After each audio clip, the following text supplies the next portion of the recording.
of the Solai tragedy have said that they regret accepting a conditional payment that bars them from pursuing further claims against owning the killer dam.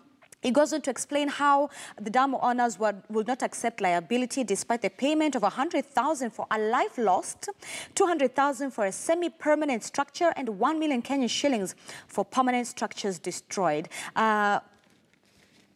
Mr. Wede, allow me to begin with you. Yes. You are the advocate seated here. Yes. Is this not emotional blackmail?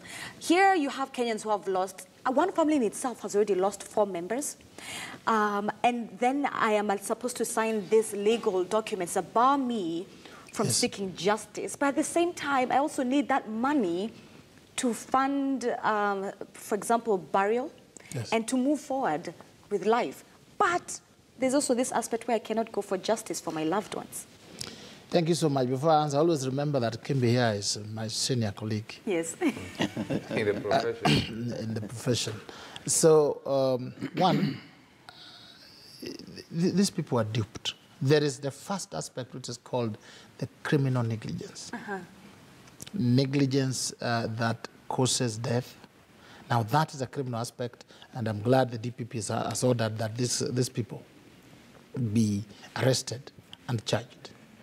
That is one. Secondly, there was no time to do probate so that you can say, I represent my child or I represent my son. So these people are just, I think, contemptuous of the lives of people who died.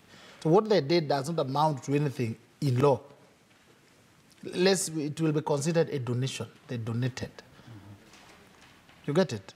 You cannot, somebody cannot die before probate. You say, for this child, I pay you 50. For that woman, I pay you 10,000. So that level of impunity, I think, is coming to an end because the DPP has decided that the owner of the dam must be charged with various offenses. Look at it this way.